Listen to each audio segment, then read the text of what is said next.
시작. 나오미가 자기 며느리에게 이르되 그가 여호와로부터 복받기를 원하노라. 그가 살아있는 자와 죽은 자에게 은혜 베풀기를 그치지 아니하도다 하고, 나오미가 또 그에게 이르되 그 사람은 우리와 가까우니 우리 기업을 물을 자 중에 하나이니라 하니라. 모압 여인 룻이 이르되 그가 내게 또 이르기를 내 추수를 다 마치기까지 너는 내 소년들에게 가까이 있으라 하더이다 하니, 나오미가 며느리 룻에게 이르되 내 딸아, 너는 그의 소녀들과 함께 나가고 다른 밭에서 사람을 만나지 않은 것이 좋으니라 하는지라. 이에 룻이 보아스의 소녀들에게 가까이 있어서 거의 추수와 밀주수를 마치기까지 이삭을 주며 그의 시어머니와 함께 거주하니라. 아멘. 기도하겠습니다. 아버지 하나님 사랑합니다. 룻기 17강 그는 우리의 근족이라는 제목으로 말씀을 나누길 원합니다. 이 말씀이 주님 아버지 이 생명을 우리가 받아서 우리의 삶이 윤택하게 되기를 원합니다. 우리가 변화되기를 원합니다. 주님 함께하여 주시옵소서. 종의 입술에 기름 부어 주시옵소서. 예수 그리스도 이름으로 감사하며 기도했습니다. 아멘. 우리 하나님께 영광의 박수. 할렐루야. 감사합니다.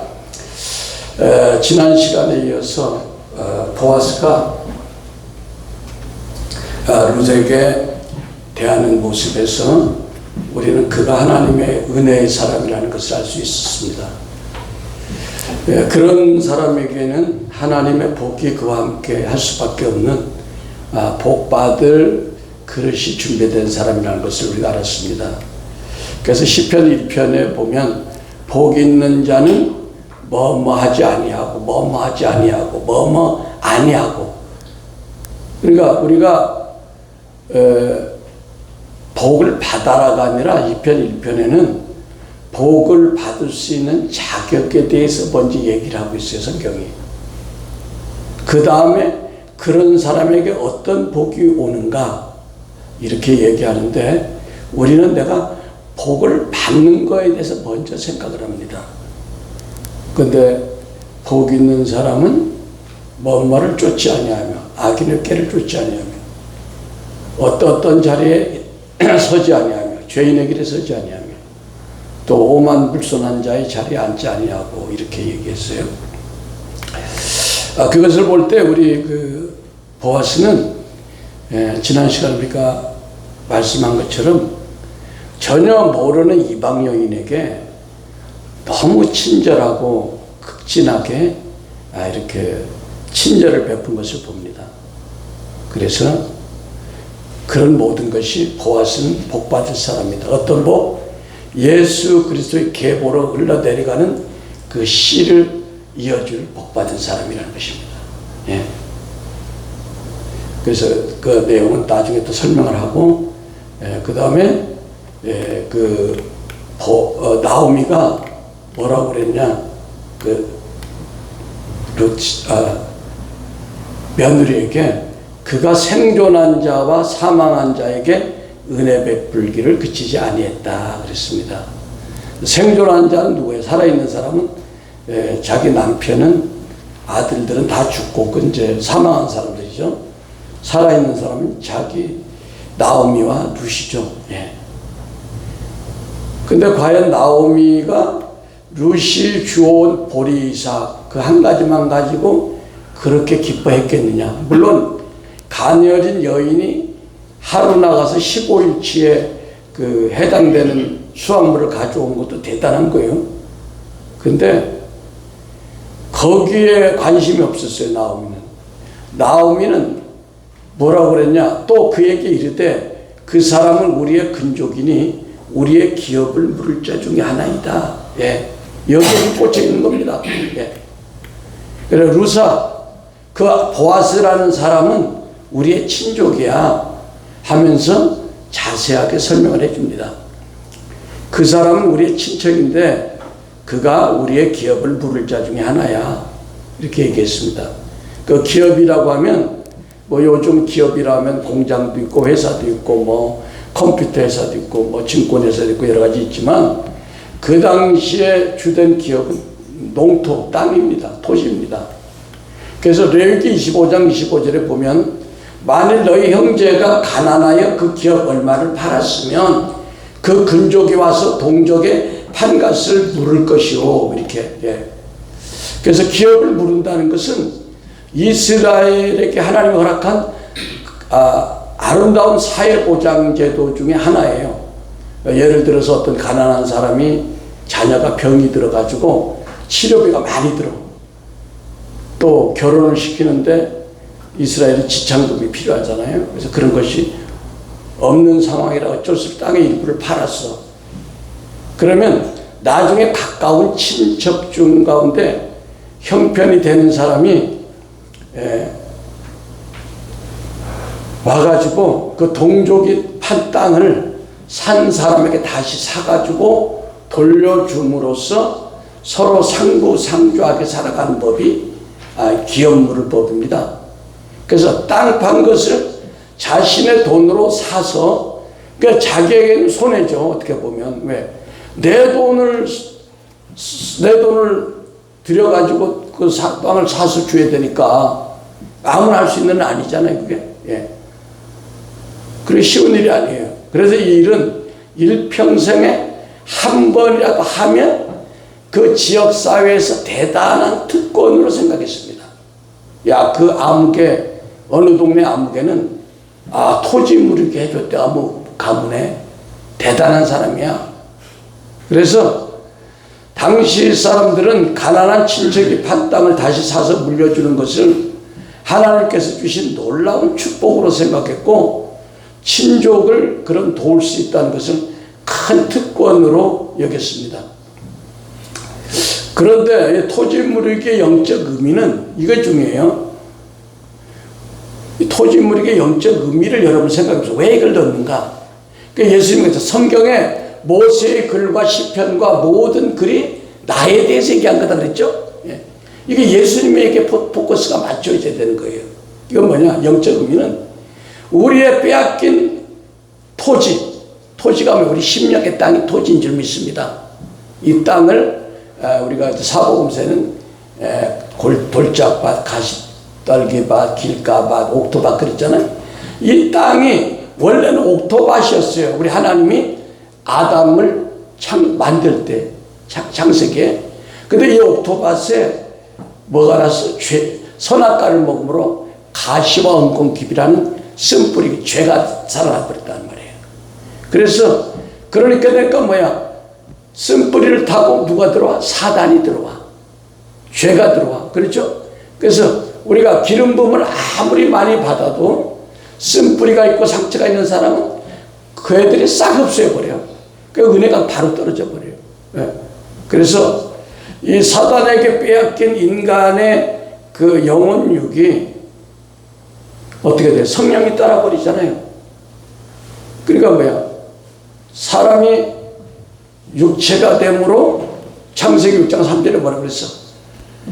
여호와께서 가라사대 나의 신이 영원히 사람과 함께하지 아니하리니 이는 그들이 육체가 됨이라. 그러나 그들의 나는 120년이 되리라 하시니라.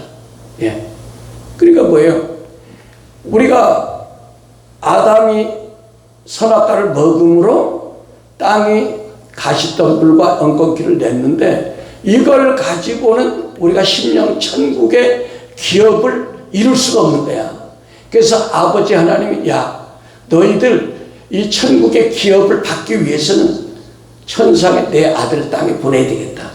그래서 십자가에서 죽으면서 그 보혈의 피로 모든 것을 속량하고, 그래서 잃었던 우리의 땅, 아버지의 땅, 우리의 심령의 땅이 우리 땅이 아니라 아버지의 땅인 걸 믿으시면 아멘. 우리가 하나님의 소유야. 그래서 하나님이 내가 그 땅을 우리 아들이 예수가 피를 흘리고 그 땅을 다시 땅 물러와야 되겠다. 여기에 대한 그림자를 믿으시면 아멘. 그러니까 이거에 대해 숨어 있는 비밀이에요, 이게. 이게 그냥 지나간 역사 이스라엘 사회가 아니라. 그래서 영적 보아스 대신 예수님이 빼앗긴 심령 땅에 사모하는 영혼들에게 성령의 불을 던져 오신 거예요. 믿습니까? 내가 땅에 불을 던지러 왔노라. 이 불이 무슨 여의도 땅이 아니라 무슨 강남의 땅이 아니라 여러분의 심령의 땅인 걸 믿으시면 아멘. 이 땅에 불이 떨어져야 되는 거예요. 아멘. 나는 너에게 물로 세례를 주거니와 내 뒤에 오시는 성령과 불로 세례를 주시라. 우리 하나님은 소멸하는 불이시라. 이 불이, 그러니까 이게 6교에 나오는 토지 무르기가 결국은 예수님의 얘기인 걸 믿으시면 아멘. 근데 사단은 이걸 감춰서 그냥 역사 이야기로 그냥 윤리 도덕으로 넘어가려고 하는 거야. 믿습니까? 예. 그래서 하나님은 우리 사모하는 영혼들에게 성령 세례를 베풀어서 성령의 불을 던짐으로 다시 옥토가 되니까 어떻게 돼? 영혼이 회복된다. 그럼 주인 대신 주님이 우리의 땅을 차지하기 위해서 들어오신 걸 믿으시면 아멘. 할렐루야. 놀라운 비밀이 있는 거야. 할렐루야. 예. 그 주님이 심령 땅에 회복되어서 우리가 천국의 기업이 되는 거야. 아버지의 기업이 되는 거야. 내가 또 천국이 우리의 기업이 되는 거야. 믿습니까? 예. 그래서 이것이 뭐야? 성령의 법의 기초가 되는 에스겔 36장 26절의 말씀을 믿으시면 아멘. 에스겔 36장 26절 찾아보겠습니다. 예. 에스겔 36장 26절. 사모님 나를 조금 피워주세요. 에스겔 36장 26절 찾으셨으면 아멘. 자, 읽습니다. 시작. 또 새 영을 너희 속에 두고 새 마음을 너희에게 주되 너희 육신에서 굳은 마음을 제거하고 부드러운 마음을 줄 것이며. 계속 읽어요.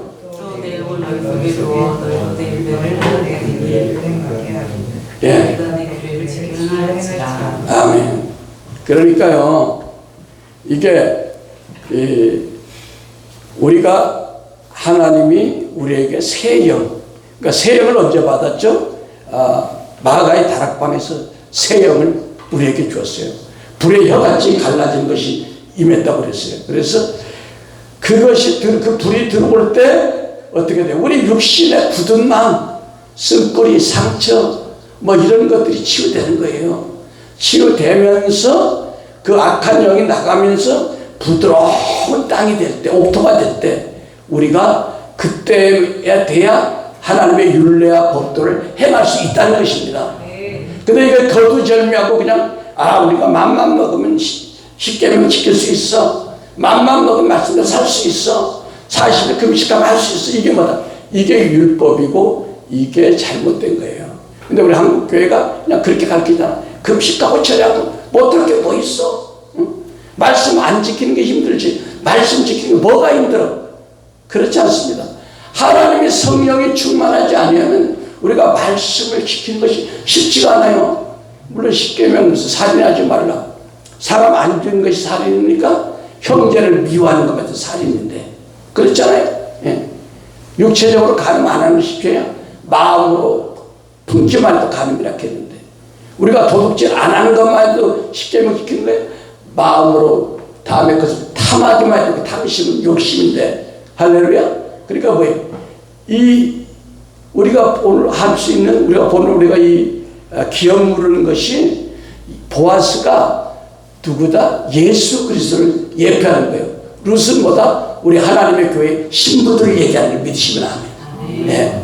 그래서 이스라엘 사람들에게 이 기업 물으는 것이 한 번 정도만 할 수 있다면 그 당시 사람들에게 큰 특권으로 생각했다는 것입니다. 그래서 주님은 2000년 전에 온전하신 보아스로 오신 예수님이 천국 기업 무르기를 완성해 주었어요. 어디서? 골로새서 2장 14절 15절 보겠습니다. 골로새서 2장 14절 15절.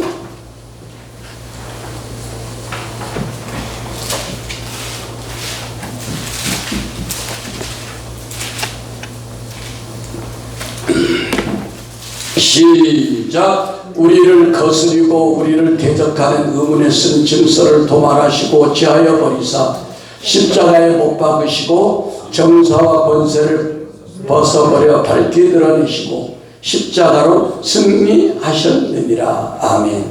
그러니까 우리가 주님이 천국에 기업 무르는 것을 이미 2000년 전에 했다. 그래서 이 기업 무르는 것의 또 다른 상징적인 의미는 뭐다? 그것이 토지만이 아니라 자식이라는 거예요. 자녀. 시편 127편 3절 한번 찾아보겠습니다. 시편 127편 3절. 시편 127편 3절.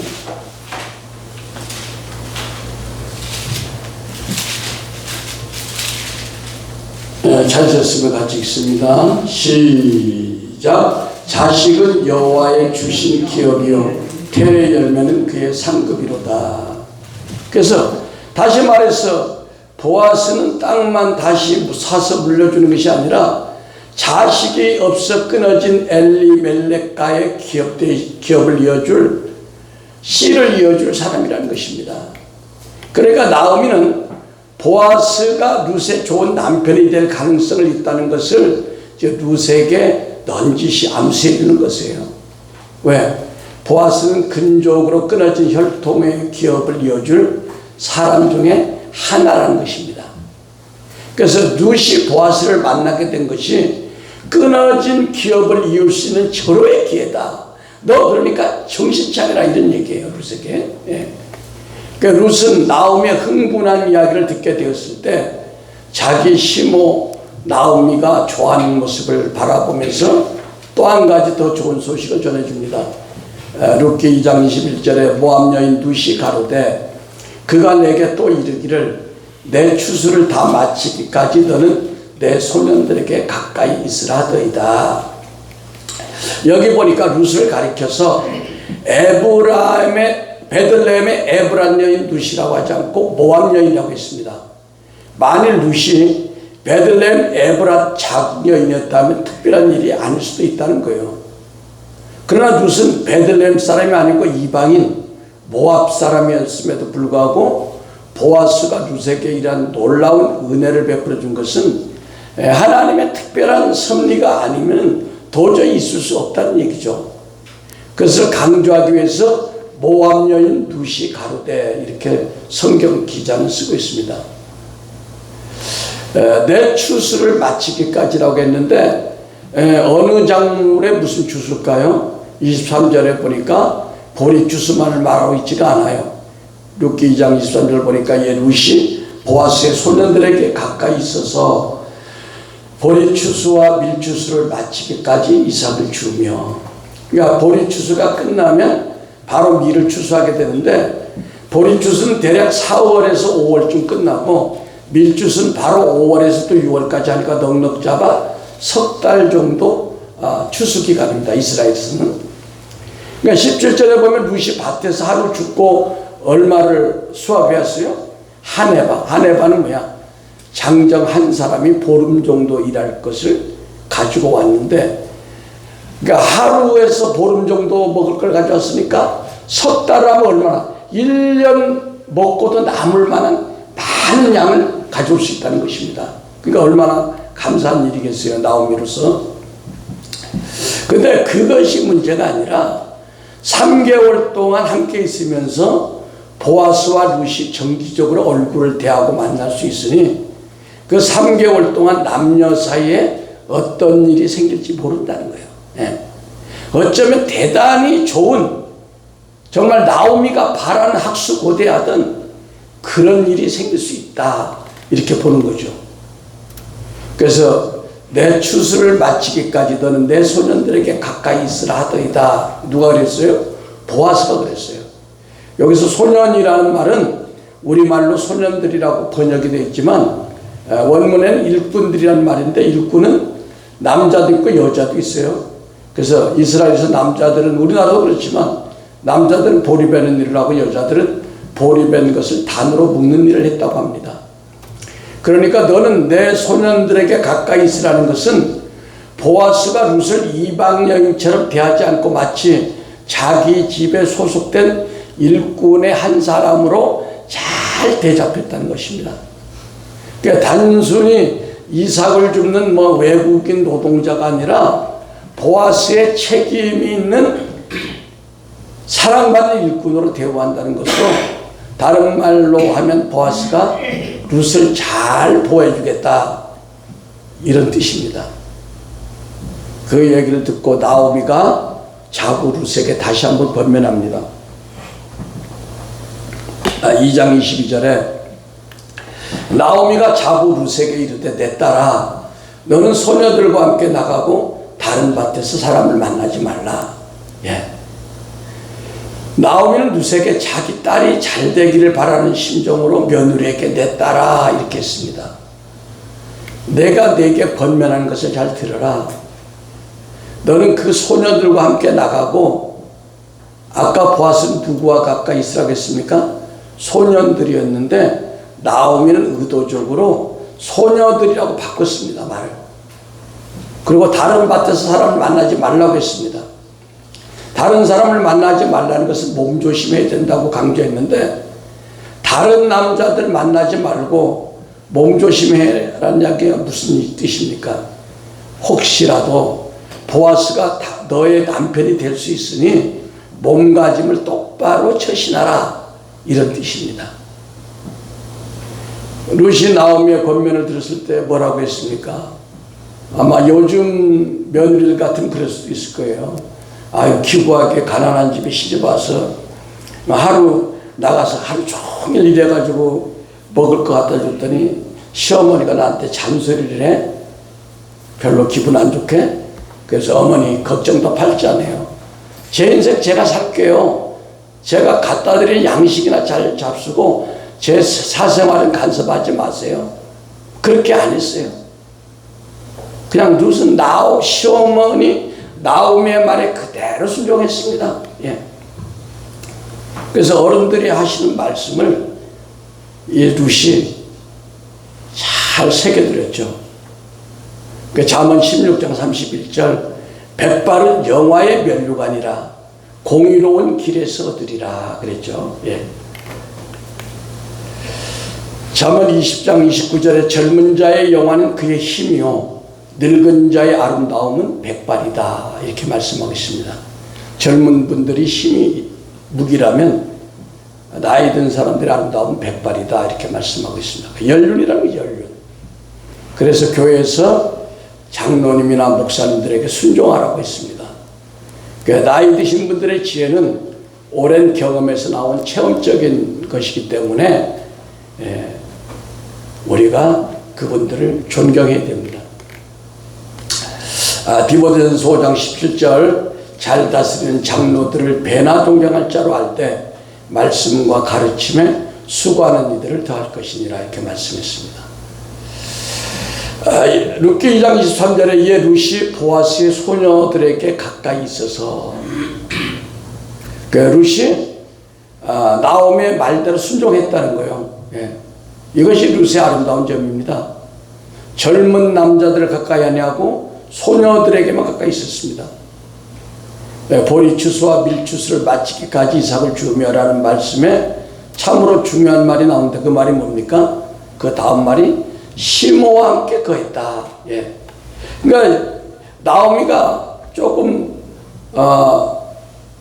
머리에 뿔이 났으면 야, 나 잘하면 이제 이 지역의 가장 유력자인 보아스에게 시집갈 수 있고 내가 또 시어머니한테 이렇게 먹을 거 갖다 주니까 나 이제 시어머니 말 안 들을래.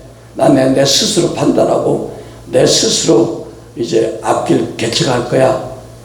그러지 않고 시모와 함께 끝까지 거했다는 거예요. 그러니까 처음과 마지막이 바뀌지 않았다는 겁니다. 그래서 우리가 룻기 1장 16, 17절로 그때 봤잖아요. 룻이 가로되 나로 어머니를 떠나며 어머니를 따르지 말고 돌아가라. 강권하지 마옵소서. 어머니께서 가시는 곳에 나도 가고 어머니의 유숙하시는 곳에 나도 유숙하겠나이다. 어머니의 백성이 나의 백성이 되고 어머니의 하나님이 나의 하나님이 되리니 어머니께서 죽으시는 곳에 나도 죽어 거기 장사될 것이라. 만일 내가 죽는 일 외에 어머니를 떠나면 여호와께서 내게 벌을 내리시고 더 내리시기를 원하나이다. 이렇게 한 그 말이 지금 형편이 나와지고 있는데도 그걸 그대로 지키고 있다는 거예요. 그래서 룻이 나오미에게 일편단심, 그 어머니를 떠나지 않겠다고 한 다짐을 지금 지키고 있다는 것입니다. 그러니까 룻이 사정이 좋아졌다고 해서 어머니를 모른 채 내팽개치고 하는 것이 아니라 계속해서 그 어머니에 대한 헌신을 지금 하고 있는 거죠. 왜냐? 예수님이 언제나 우리를 보호하시고 우리를 사랑해 주잖아요. 우리가 죄를 졌을 때라도, 우리가 슬럼프에 빠졌을 때라도 예수님이 그럴 때는 너 안 돌아봐 그러지 않잖아요. 주님은 변함없이 우리를 사랑해 주는 거예요. 그래서 우리가 그처럼 우리가 변함없이 일편단심으로 주님 앞에 헌신하는 저와 여러분의 어떤 믿음의 표상을 지금 룻이 보여주고 있습니다. 오늘은 여기서 마치겠습니다. 기도하겠습니다. 사랑의 아버지 하나님 감사합니다. 오늘 룻기 17번째 강의를 은혜 가운데 마치기를 원합니다. 주님 감사합니다. 예수 그리스도 이름으로 축복하고 기도했습니다. 아멘.